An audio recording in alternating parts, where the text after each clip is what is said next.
संतों की वाणी आत्मा को जगाने के लिए होती है। ये वाणी किसी मत, किसी संप्रदाय या किसी सीमित दायरे के लिए नहीं होती।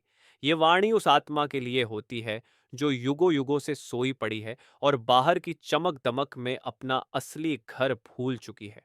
जब संत कहते हैं, सुरत सुन बात री, तेरा धनी बसे आकाश कूपा, तो वे आत्मा को पुकार कर कहते हैं, हे चेतन शक्ति तू ध्यान से सुन, तेरा मालिक कहीं बाहर नहीं, कहीं दूर नहीं, वह आकाशों के भी ऊपर है और फिर भी तेरे बिल्कुल भीतर है।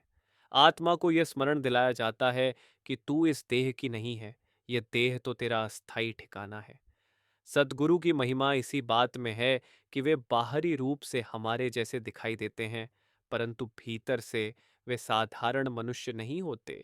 वे जन्म मरण के बंधन में बंधकर नहीं आते। गुरुवाणी स्पष्ट कहती है कि वे पाप पुण्य भोगने के लिए नहीं आते, वे केवल परोपकार के लिए आते हैं। वे उस मालिक का संदेश लेकर आते हैं जिसे आत्मा भूल चुकी है। वे कहते हैं, यह देश तुम्हारा असली देश नहीं है, यह काल और माया का क्षेत्र है। यहां जो भी दिखाई देता है वह नाशवान है। तुम्हारा देश सचखंड है, जहां न जन्म है, न मरण, न दुख है, न सुख का उतार चढ़ाव। सतगुरु का उपकार साधारण उपकारों जैसा नहीं होता। संसार में लोग पानी पिलाकर, भोजन देकर, वस्त्र देकर उपकार करते हैं। ये भी उपकार है, परंतु ये उपकार आत्मा को जेल से बाहर नहीं निकालते। जैसे कोई कैदी को ठंडा पानी पिला दे, कोई अच्छा भोजन खिला दे, कोई कपड़े दे दे, परंतु वह कैदी फिर भी जेल में ही रहता है। सच्चा उपकार वह है जो जेल का दरवाजा खोल दे। संत सद्गुरु वही उपकार करते हैं।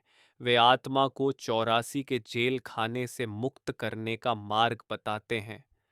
वे संसार छोड़ने को नहीं कहते, वे काम काज या सामाजिक कर्तव्य छुड़ाने को नहीं कहते। वे केवल इतना कहते हैं कि अपनी असली दौलत को पहचानो जो तुम्हारे भीतर छुपी है। जब संत कहते हैं कि आत्मा का पति अकाल पुरुष है, तो वे यह भी बताते हैं कि वह पति बाहर नहीं, भीतर है। आत्मा को सुहागिन बनना है तो उसे पिंड की सीमाओं से ऊपर उठना होगा।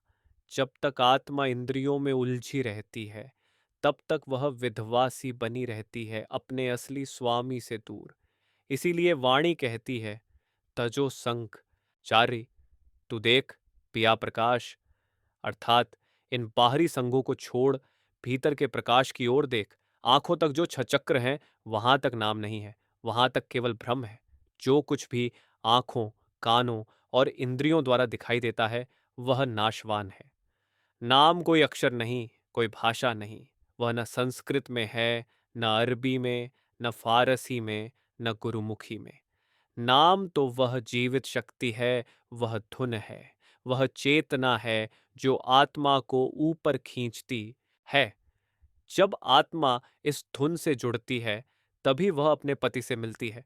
दुनिया गुरु की सच्ची हकीकत को नहीं समझती। लोग शरीर को गुरु समझ लेते हैं। शरीर तो कपड़ा है जिसे सभी ने एक दिन छोड़ देना है। गुरु उस शक्ति का नाम है जो हर समय आत्मा के साथ रहती है। वह जंगल में भी है, शहर में भी है, पहाड़ों में भी है और घर के भीतर भी है। वह शक्ति आत्मा को सचखंड तक छोड़ने जाती है। सतगुरु आत्मा को अकेला नहीं छोड़ते। हर मंजिल पर, हर लोक में वे साथ रहते हैं। जब तक आत्मा 6 चक्रों और 9 द्वारों में उलझी रहती है, तब तक वह उस गुरु शक्ति को पहचान नहीं पाती। जब साधना के द्वारा पर्दे हटते हैं, तब वही गुरु भीतर प्रकट होता है। वही गुरु अजर है, अमर है, अविनाशी है। वही सचखंड में निवास करता है जहां न प्रलय है, न महाप्रलय। संत कहते हैं कि शब्द स्वरूपी गुरु की शरण लो, बिना गुरुमुख के कुछ नहीं बनता। जो कहते हैं कि गुरु की आवश्यकता नहीं, वे भीतर जाने की आवश्यकता भी नहीं समझते। जैसे कोई राग सीखना ही न चाहे, तो चाहे तानसेन सामने खड़ा हो, उसे कोई लाभ नहीं। सुरत शब्द की अंश है, शब्द सागर है, सुरत बूंद है। बूंद का स्वभाव है सागर में मिल जाना। यह देह काल का पिंजरा है, 5 तत्वों से बनी हुई है। आत्मा इसमें किराएदार की तरह रहती है। न बाप साथ जाता है, न माँ, न धन, न संपत्ति, केवल दो ही साथ जाने वाले हैं, शब्द और सतगुरु। इंद्रियों के भोग गले की फांस हैं, पूरी उम्र इन्हीं में फंसकर निकल जाती है। नौ द्वारों में बंधकर आत्मा चैन की एक सांस भी नहीं ले पाती। संत चेतावनी देते हैं कि इन विषयों के रस फीके हैं, ये जन्म मरण देने वाले हैं, असली रस भीतर है। आंखों का पर्दा खोलो, खंडों और ब्रह्मांडों से ऊपर उठो। परमात्मा पोथियों में नहीं, उजाड़ों में नहीं, वह तुम्हारे भीतर है। ग्रंथ केवल उसकी महिमा कहते हैं। जब तक भीतर नहीं गए तब तक साक्षात्कार कैसे होगा? गुरु अर्जुन साहिब की वाणी स्पष्ट कहती है कि सब कुछ घर के भीतर है। बाहर ढूंढने वाला भ्रम में भटकता है। जब तक नौ द्वारों को छोड़कर 10वीं गली में प्रवेश नहीं होता, तब तक आत्मा को अपने असली देश का पता नहीं चलता। नौ द्वारों में न शांति है, न स्थायी सुख। जो सुख दिखते हैं वे क्षणिक हैं। 10वीं खिड़की खोलने का मार्ग अभ्यास से खुलता है। जब आत्मा नौ द्वारों से हटकर भीतर केंद्रित होती है, तब उसे करोड़ों ब्रह्मांडों का भेद समझ में आने लगता है। तभी अकाल पुरुष का साक्षात्कार होता है। संतों का उपदेश संपूर्ण मानवता के लिए है। ये किसी एक जाति या वर्ग के लिए सीमित नहीं। गुरु नानक साहिब स्पष्ट कहते हैं कि नौ द्वारों में केवल शब्दों के नाम हैं, राम, अल्लाह, वाहिगुरु, परंतु असली नाम 10वीं गली में है। वही नाम शक्ति देता है, वही नाम काम, क्रोध, लोभ, मोह और अहंकार को कम करता है। दुनिया शब्दों को लेकर लड़ती है, परंतु संत नाम की ओर ले जाते हैं। सद्गुरु पूरा विश्वास करने को कहते हैं। जब आत्मा नाम के साथ जुड़ती है, तब कर्मों का नाश होता है, जन्म मरण की जड़ कटती है। संसार का धन झूठा है, आज है कल नहीं, सच्चा धन नाम का है। यही धन ऐसा है जिसे न चोर चुरा सकते हैं, न यमदूत छीन सकते हैं। जब आत्मा शब्द से जुड़ती है तो भीतर लज्जत पैदा होती है। युगों की सोई आत्मा जाग उठती है। वही अकाल पुरुष सभी का मालिक है, अमर है, अडोल है। उसका निवास सचखंड में है, जो आत्मा का असली घर है। वह घर बाहर नहीं, इसी देह के भीतर है। देह के भीतर ही 5 लोक हैं, 5 शब्द हैं, 5 प्रकाश हैं। गुरु से भेद लेकर आत्मा भीतर चढ़े तो अपनी ही जायदाद को देख ले। 5वीं मंजिल पर वह निरालम मालिक सुन्न समाधि में स्थित है।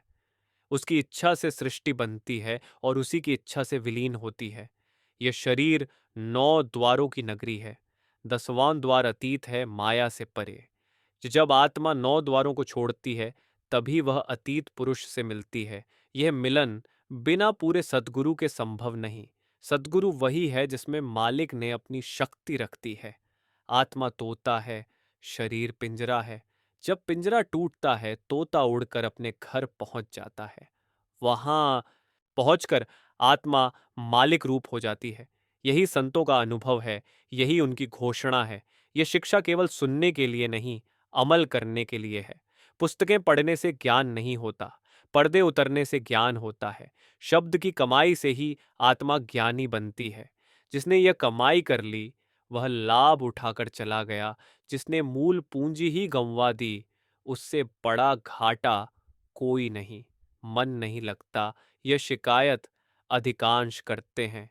मन का इलाज नाम है, यह कड़वी दवाई है, परंतु इसके अलावा कोई उपाय नहीं। रोज रोज अभ्यास से मन को भीतर बैठाना पड़ता है।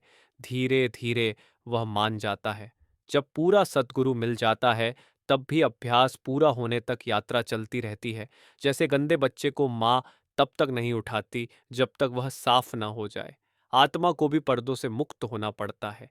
जब आत्मा को यह बोध होने लगता है कि यह देह उसका असली घर नहीं है, तभी भीतर एक हलचल शुरू होती है। बाहर सब कुछ वैसा ही रहता है, वही संसार, वही लोग, वही कामकाज, पर भीतर कुछ बदलने लगता है। सद्गुरु कहते हैं कि यह परिवर्तन बाहर से नहीं, भीतर से आता है। आत्मा जब शब्द की ओर मुड़ती है, तब यह संसार अपने आप फीका पड़ने लगता है। तब मन पूछता है, क्या यही जीवन है? क्या इसी में सब कुछ समाप्त हो जाना है? यही प्रश्न आत्मा की पुकार बन जाता है।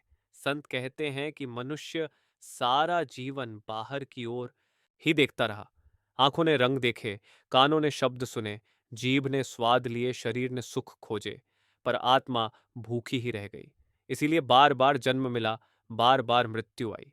सतगुरु समझाते हैं कि जब तक आत्मा को उसका असली आहार नहीं मिलेगा, तब तक यह भटकन समाप्त नहीं होगी। आत्मा का आहार शब्द है, नाम है, वही चेतन शक्ति है जो उसे ऊपर खींचती है। 9 द्वारों में आत्मा बंधी हुई है। इन द्वारों से जो भी रस मिलता है वह क्षणिक है। आज अच्छा लगता है, कल वही बोझ बन जाता है। सद्गुरु कहते हैं, इन द्वारों को जबरदस्ती बंद नहीं करना, केवल ध्यान हटाना है। जैसे बच्चा खिलौने से ध्यान हटाकर माँ की गोद में आ जाता है, वैसे ही आत्मा को इंद्रियों से हटाकर भीतर केंद्रित करना है। यही अभ्यास है, यही साधना है। जब आत्मा भीतर की ओर मुड़ती है, तब उसे पहली बार यह अनुभव होता है कि भीतर भी जीवन है, वहां भी प्रकाश है, वहां भी ध्वनि है। यह न आंखों से दिखने वाला प्रकाश है और न कानों से सुनने वाली आवाज। ये वह प्रकाश है जो स्वयं प्रकाशमान है, और वह ध्वनि है जो बिना बोले सुनाई देती है। संत इसी को अनहद शब्द कहते हैं। ना मन चले न पौणु उड़ावे, जोगी शब्द अनाहद वावे। जब आत्मा शब्द से जुटती है, तब मन अपने आप शांत होने लगता है। संकल्प विकल्प ढीले पड़ने लगते हैं। आशा तृष्णा की आंधी धीरे धीरे थमने लगती है। ये कोई जोर जबरदस्ती से नहीं होता, ये शब्द का प्रभाव है। जैसे अंधेरे में दीपक जलते ही अंधेरा भाग जाता है, वैसे ही शब्द के प्रकट होते ही विकार पीछे हटने लगते हैं। संत कहते हैं कि भीतर 5 शब्द गूंज रहे हैं। ये शब्द किसी ने बनाए नहीं हैं, ये उसी मालिक की रचना है जिसने इस सृष्टि को रचा है। मनुष्य बाहर बैठा हुआ है, भीतर जाने का साहस नहीं करता। जब सतगुरु मार्ग बताते हैं और आत्मा मेहनत करती है, तब ये शब्द स्पष्ट होने लगते हैं। तब समझ में आता है कि यह सब नया नहीं है, यह तो सदा से भीतर ही था। पंच शब्द झुणकार निरालम, प्रभ आपे वाय सुनाया। ये शब्द चोरों, ठगों, पापियों, साधुओं सभी के भीतर बज रहा है। अंतर केवल इतना है कि कोई सुनता नहीं, कोई सुन लेता है। सुनना अभ्यास से आता है। जैसे कुएं की मुंडेर पर रस्सी घिसते घिसते निशान डाल देती है, वैसे ही रोज रोज का अभ्यास मन पर अपना असर छोड़ता है। आज नहीं तो कल, कल नहीं तो परसों, एक दिन मन को झुकना ही पड़ता है। बहुत से लोग कहते हैं मन नहीं लगता। संत कहते हैं, मन को लगाना तुम्हारा काम है, लगना उसका काम है। तुम बैठो, रोज बैठो, समय दो। मन पुराना आदतनशीन है, उसे बाहर भटकने की आदत है। परंतु जब आत्मा शब्द का स्वाद चख लेती है, तब मन भी उसके पीछे पीछे भीतर आने लगता है। भौ बैरागा सहज समाता, हौम्य त्यागी अनहद राता। जब शब्द की लज्जत आती है, तब संसार का प्रेम अपने आप ढीला पड़ जाता है। त्याग कोई अलग से करने की वस्तु नहीं रह जाती। भीतर रस आ गया, बाहर का रस फीका हो गया। यही सहज वैराग्य है, यही संतों की राह है। इसमें चेहरे पर उदासी नहीं आती, बल्कि भीतर शांति और हल्कापन पैदा होता है। सद्गुरु बार बार समझाते हैं कि यह सब केवल सुनने की बातें नहीं है, यह अनुभव की बात है। जब तक आत्मा स्वयं नहीं देखेगी, स्वयं नहीं सुनेगी, तब तक विश्वास पूरा नहीं होगा। ग्रंथ पोथियां मार्ग दिखाती हैं, पर चलना आत्मा को ही पड़ता है। सद्गुरु केवल हाथ पकड़कर दिशा बताते हैं। सच्चे थान वसई निरंकारा। आप पछाड़े शब्द विचारा, बौलाट निरंकार सचखंड में रहता है, परंतु उसका द्वार आत्मा के भीतर ही है। जब आत्मा शब्द के विचार से अपने आप को पहचान लेती है, तब वह उस सच्चे स्थान में प्रवेश करती है। वहां पहुंचकर आना जाना समाप्त हो जाता है। जन्म मरण की कहानी वहीं खत्म हो जाती है। सच्चे महल निवास निरंतर, आवन जान चुकाया। ये महल बाहर कहीं नहीं है, ये देह नगरी के भीतर ही है। परंतु मन के पर्दे इतने मोटे हैं कि आत्मा उसे देख नहीं पाती। जैसे आंख पर पट्टी बंधी हो और सामने सूरज चमक रहा हो, पट्टी हटते ही सब स्पष्ट हो जाता है। यही पर्दा हटाना साधना है। जब आत्मा ऊपर की ओर चढ़ती है, तब पहले स्थूल शरीर का बोध छूटता है, फिर सूक्ष्म, फिर कारण। मन माया की पकड़ ढीली होती जाती है, परत दर परत पर्दे उतरते हैं। जब आत्मा पार ब्रह्म के क्षेत्र में पहुंचती है, तब उसे पहली बार यह अनुभव होता है कि मैं देह नहीं हूं, मैं मन नहीं हूं, मैं आत्मा हूं। कबीर साहिब कहते हैं कि प्रत्येक के भीतर हीरा है, जवाहर है, परंतु खरीदार कोई नहीं। संसार बाहर की नकली चमक में उलझा हुआ है, असली रत्न भीतर पड़ा है, पर उसकी कीमत समझाने वाला कोई नहीं। सतगुरु वही पारखी हैं जो उसकी कीमत बताते हैं। संतों का कहना है कि प्रेम जैसा कोई शस्त्र नहीं। जब आत्मा प्रेम से शब्द की ओर मुड़ती है, तब भीतर के सारे द्वार अपने आप खुलने लगते हैं। विरोध, द्वेष, क्रोध सब प्रेम के सामने टिक नहीं पाते। प्रेम आत्मा का स्वभाव है, पर वह भूल गई है। एक सत्संगी ने पूछा, जब टिकट मिल गया, नाम मिल गया, फिर भी यात्रा क्यों पूरी नहीं होती?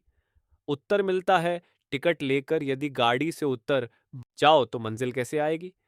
केवल नाम लेना पर्याप्त नहीं, नाम की कमाई करनी पड़ती है। इंजन आए, गाड़ी चले, तभी सचखंड पहुंचा जा सकता है। संत समझाते हैं कि नीचे के विचार रखने से ऊपर की यात्रा नहीं होती। दृष्टि को ऊंचा रखना पड़ता है, शब्द की ओर, प्रकाश की ओर, मालिक की ओर। जैसे जैसे दृष्टि ऊंची होती है, वैसे वैसे जीवन अपने आप सुलझने लगता है। अंजन सार निरंजन जाने, सरब निरंजन राया। जब आत्मा माया के पर्दे उतार देती है, तब वह निरंजन को पहचान लेती है। निरंजन सबके भीतर है, पर माया के कारण दिखाई नहीं देता। शब्द की कमाई माया की पकड़ को ढीला कर देती है। तब निरंजन स्वयं प्रकट होता है। दुख, भय भंजन प्रभ अविनाशी, रोग कटे काटी जम फांसी। शब्द के सहारे आत्मा के सारे भय कटने लगते हैं। मृत्यु का डर, भविष्य की चिंता, संसार का बोझ सब हल्का हो जाता है, क्योंकि आत्मा जान लेती है कि वह नाशवान नहीं है, उसका स्वभाव अमर है। गुरु मिलिए हरिप्रभ पाया, गुरु के बिना यह मिलन संभव नहीं। गुरु ही वह दर्पण है जिसमें आत्मा अपना असली रूप देखती है। गुरु ही वह पुल है जो जीव को मालिक से मिलाता है। इसीलिए संत कहते हैं कि गुरु की कद्र करो, गुरु के वचनों पर अमल करो। यह यात्रा लंबी लग सकती है, परंतु इसका फल अमूल्य है। संसार की कोई उपलब्धि इसकी बराबरी नहीं कर सकती। जब आत्मा अपने असली घर पहुंचती है, तब उसे पता चलता है कि वह कितने जन्मों से भटक रही थी। जब आत्मा शब्द की लज्जत चख लेती है, तब भीतर एक नया जीवन शुरू हो जाता है। बाहर सब कुछ वैसा ही दिखाई देता है, पर दृष्टि बदल जाती है। पहले जिन बातों के लिए मन व्याकुल रहता था, अब वही बातें बोझ लगने लगती हैं। सद्गुरु कहते हैं कि यह परिवर्तन किसी उपदेश से नहीं होता, यह परिवर्तन शब्द के स्पर्श से होता है। जैसे लोहे के पास चुंबक आए तो लोहा स्वयं खिंच जाता है, वैसे ही आत्मा शब्द की ओर खिंचने लगती है। अब मन और आत्मा के बीच का संघर्ष साफ दिखाई देने लगता है। मन पुरानी राह पकड़ता है, आत्मा नई दिशा में बढ़ना चाहती है। यही वह समय है जब सद्गुरु की आवश्यकता सबसे अधिक होती है। सद्गुरु आत्मा को धैर्य देना सिखाते हैं। वे कहते हैं, घबराओ मत, यह संघर्ष स्वाभाविक है। मन ने जन्मों जन्मों से बाहर ही शासन किया है, वह इतनी जल्दी सत्ता नहीं छोड़ेगा। परंतु शब्द की शक्ति मन से कहीं अधिक है। कालय कवलु निरंजन जाने, बूझे क्रमसो शब्द पछाणे। निरंजन की पहचान तभी होती है जब आत्मा शब्द को पहचान लेती है। कर्मों की गुत्थी भी तभी सुलझती है। जब तक आत्मा मन के अधीन रहती है, तब तक कर्म बांधते रहते हैं। जब आत्मा शब्द से जुड़ती है, तब कर्मों का बोझ धीरे धीरे कटने लगता है। यह कोई जादू नहीं, यह प्रकृति का नियम है। शब्द प्रकाश है, और प्रकाश में अंधेरा टिक नहीं सकता। सद्गुरु समझाते हैं कि मनुष्य अधिकतर अपने दुखों के लिए दूसरों को दोष देता है। कोई कहता है यह मेरे कर्म है, कोई कहता है यह समय खराब है। परंतु संत कहते हैं कि समय और कर्म दोनों शब्द के अधीन है। जब आत्मा शब्द के साथ जुड़ती है, तब कर्म भी मार्ग देने लगते हैं। वही कर्म जो पहले बांधते थे, अब मुक्त करने का साधन बन जाते हैं। आपे जाने आप पछाणे, सब तिस का चोज, सबाया, यह सारा खेल उसी मालिक का है। वही साहूकार है, वही व्यापारी है, वही पारखी है। वह स्वयं ही गुरु के रूप में आता है और स्वयं ही जीव के रूप में सीखता हुआ दिखाई देता है। जब आत्मा इस रहस्य को समझ लेती है, तब शिकायतें अपने आप समाप्त हो जाती है। तब यह बोध होता है कि जो कुछ हो रहा है वह उसकी रजा से हो रहा है। आपे साहो, आपे वनजारा, आपे परखे परखणहारा, बानामरा अंजार की ला, शब्द की कमाई कोई साधारण व्यापार नहीं है। इसमें छल नहीं चलता, इसमें दिखावा नहीं चलता। यहाँ वही टिकता है जो सच्चा होता है। सद्गुरु कहते हैं कि नाम की कसौटी पर खरा उतरना पड़ता है। काम, क्रोध, लोभ, मोह, अहंकार, ये सब खोट हैं। जब तक ये खोटे भाव भीतर हैं, तब तक आत्मा ऊपर नहीं जा सकती।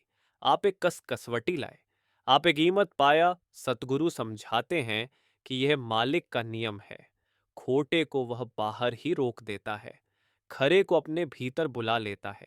इसीलिए संत कहते हैं, खरे बनो, सरल बनो, सच्चे बनो। ये सच्चाई बाहर दिखाने की नहीं, भीतर जीने की है। जब भीतर सरलता आती है, तब शब्द स्वयं ही स्पष्ट होने लगता है। जैसे जैसे आत्मा ऊपर चढ़ती है, वैसे वैसे भय कम होता जाता है। मृत्यु का डर, भविष्य की चिंता, अपमान का भय, ये सब नीचे ही रह जाते हैं। आत्मा जान लेती है कि उसका स्वभाव अमर है। वह न जन्मी है, न मरेगी। दुख भय भंजन प्रभ अविनाशी, रोग कटे काटी जम फांसी, शब्द के सहारे भय की फांसी कट जाती है। जम का डर समाप्त हो जाता है, क्योंकि जम का अधिकार देह और मन तक है, आत्मा तक नहीं। जब आत्मा शब्द में टिक जाती है, तब जम भी पास नहीं आ सकता। यही संतों की निर्भयता का रहस्य है। सद्गुरु कहते हैं कि लोग पूछते हैं, क्या यह मार्ग सबके लिए है? उत्तर मिलता है, हाँ, यह मार्ग सबके लिए है, पर सब इसे चुनते नहीं। जैसे सूरज सबके लिए चमकता है, पर आंख खोलना हर किसी का अपना काम है। शब्द सबके भीतर बज रहा है, पर सुनना अभ्यास से आता है। नानक खोज लहो घर अपना, हरियातम राम नाम पाया, अपना घर खोजो। यह संतों का सीधा संदेश है। बाहर खोजते खोजते युग बीत गए, अब भीतर चलो। जब आत्मा भीतर अपने घर को पहचान लेती है, तब राम मिलता है। वह राम जो खंडों ब्रह्मांडों का स्वामी है, कोई बाहरी नाम या रूप नहीं। संत कहते हैं कि बिना गुरु के यह खोज संभव नहीं। गुरु ही वह दीपक है जो भीतर का रास्ता दिखाता है। गुरु के बिना मन बार बार भटका देता है। गुरु की संगत में आत्मा को साहस मिलता है, भरोसा मिलता है। जब आत्मा पार ब्रह्म के क्षेत्र में पहुंचती है, तब एक अमृतसर मिलता है। वहां आत्मा स्नान करती है। वहां जाकर आत्मा पहली बार अपने असली स्वरूप को देखती है। तब उसे पता चलता है कि मेरा पति कहाँ है, मेरा देश कौन सा है। तब यह संसार स्वप्न जैसा लगने लगता है। सच्चे महल निवास निरंतर। आवन जान चुकाया, वह महल भीतर है। वहां पहुंचने पर आना जाना समाप्त हो जाता है। जन्म मरण का चक्र वहीं टूटता है। यही संतों की मंजिल है, यही सद्गुरु का उद्देश्य है। कबीर साहिब कहते हैं कि हीरा हर किसी के पास है, पर पारखी कोई कोई होता है। सद्गुरु वही पारखी हैं। वे आत्मा को उसकी कीमत बताते हैं। वे कहते हैं, तू मिट्टी नहीं है, तू चेतन शक्ति है। अपने आप को कम मत समझ। जब आत्मा यह पहचान लेती है, तब अहंकार अपने आप टूटने लगता है, क्योंकि अहंकार देह और मन का गुण है, आत्मा का नहीं। शब्द के प्रकाश में अहंकार टिक नहीं सकता। होम में मेट शब्द सुख होए। आप विचारे ज्ञानी सोई सबा, जब होम में मिटती है, तब शब्द का सुख प्रकट होता है। वही सच्चा ज्ञान है, वही सच्ची समझ है। किताबों का ज्ञान बाहर ही रहता है, शब्द का ज्ञान भीतर बदल देता है। सतगुरु अंत में यही कहते हैं, समय बहुत कम है, मनुष्य जन्म बहुत दुर्लभ है। यदि यह भी यूं ही चला गया, तो फिर वही चक्र, वही भटकन। अब भी अवसर है। शब्द को पकड़ो, नाम से नाता जोड़ो। यही तुम्हारा सहारा है, यही तुम्हारी नाव है। आत्मा का स्वभाव शांति है, प्रेम है और परमात्मा से मिलन की तड़प है। जब आत्मा इस शरीर में आती है तो संसार की चकाचौंध में फंस जाती है। इंद्रियां, मन और अहंकार आत्मा को बाहर की ओर खींचते रहते हैं। धीरे धीरे आत्मा भूल जाती है कि उसका असली घर कहाँ है। सद्गुरु बार बार समझाते हैं कि यह संसार ठहरने की जगह नहीं है, यह तो एक सराय है। यहाँ सब कुछ अस्थाई है। शरीर, धन, मान सम्मान, रिश्ते। जो स्थायी है वही आत्मा और उसका परमात्मा से संबंध है। जब इंसान जीवन में दुख देखता है, अपमान सहता है, असफलता मिलती है, तब उसके भीतर से एक पुकार उठती है। यही पुकार आत्मा की असली आवाज है। सद्गुरु बताते हैं कि दुख भी परमात्मा की कृपा है, क्योंकि दुख इंसान को भीतर की ओर मोड़ता है। सुख में मन बाहर भागता है, पर दुख में इंसान सोचने लगता है कि जीवन का उद्देश्य क्या है। मन बहुत चालाक है। वह कभी कहता है अभी समय नहीं है, बुढ़ापे में भजन करेंगे। कभी कहता है घर परिवार की जिम्मेदारियां पूरी कर लें, फिर देखेंगे। लेकिन समय किसी के लिए नहीं रुकता। हर सांस हमें मौत के करीब ले जा रही है। सतगुरु समझाते हैं कि भजन सिमरन के लिए सबसे अच्छा समय यही है, अभी। जिन्होंने सतगुरु की बात मान ली, उनके जीवन की दिशा बदल गई। वे बाहर से साधारण दिखते हैं पर भीतर से मजबूत हो जाते हैं। संसार की आंधियां उन्हें हिला नहीं पाती, क्योंकि उनका सहारा भीतर के शब्द से जुड़ चुका होता है। मन तू ज्योति स्वरूप है, अपना मूल पहचान। मन की आंख खुली नहीं, फिरता रहा हैरान। शब्द बिना सब सूना है, शब्द बिना अंधकार। शब्द मिले तो जीव को मिले सच्चा आधार। सतगुरु बताते हैं कि शब्द कोई बाहर की आवाजें नहीं है, ये वह शक्ति है जो सृष्टि को चला रही है। जब आत्मा सिमरन करती है, धीरे धीरे मन शांत होने लगता है। विचारों का शोर कम होता है। फिर भीतर प्रकाश दिखाई देता है और उस प्रकाश के साथ शब्द सुनाई देता है। यही असली यात्रा की शुरुआत है। इस मार्ग में अहंकार सबसे बड़ा रोड़ा है। अहंकार कहता है मैं करता हूं, मैंने किया, मैं जानता हूं। सतगुरु सिखाते हैं कि असल में सब कुछ परमात्मा करता है। इंसान तो केवल एक माध्यम है। जब यह भाव आ जाता है तो जीवन हल्का हो जाता है। फिर न शिकायत रहती है, न अपेक्षा। झुकता वही है जो बड़ा है। खोखले सिर सदा अकड़ते हैं। एक सेवक की बात आती है। वह पूरे मन से सेवा करता था, पर कभी किसी को बताता नहीं था। किसी ने उससे पूछा, इतनी मेहनत क्यों करते हो? उसने बस इतना कहा, ये मेहनत नहीं, ये तो सद्गुरु की दी हुई सांसों का कर्ज उतारने की कोशिश है। उसके चेहरे पर जो शांति थी, वही उसकी सबसे बड़ी पहचान थी। जीवन की सच्चाई यही है कि अंत में इंसान खाली हाथ जाता है। साथ जाता है तो केवल कर्मों का बोझ या भजन की कमाई। सद्गुरु बार बार कहते हैं कि हलाल की कमाई, सच्चाई का जीवन और नियमित भजन, यही आत्मा का असली धन है।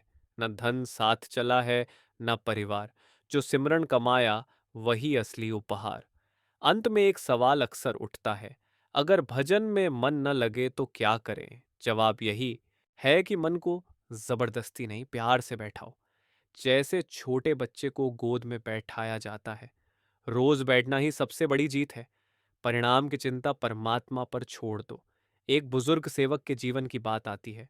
उम्र बहुत हो चुकी थी, शरीर कमजोर था, पर भजन का समय कभी नहीं छोड़ा। किसी ने कहा, अब क्या फायदा?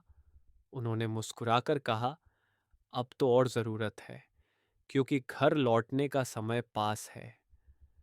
कुछ समय बाद उनका देहांत हुआ। चेहरे पर वही शांति थी जो गहरे भजन से आती है। सतगुरु की यह सीख दिल को छू जाती है कि परमात्मा दूर नहीं है, बस मन के पर्दे हटाने हैं। जैसे ही आत्मा भीतर की ओर मुड़ती है, परमात्मा खुद उसे थाम लेता है। सतगुरु का वचन, परमात्मा पर भरोसा रखो, नियमित भजन करो और सादा जीवन जियो, यही जीवन की सबसे बड़ी सफलता है। यदि यह सत्संग आपको भीतर तक छू गया हो, तो अंत में चैनल रूहानी राह को सब्सक्राइब करना न भूलें, ताकि ऐसे और भी रूहानी सत्संग आप तक पहुंचते रहें।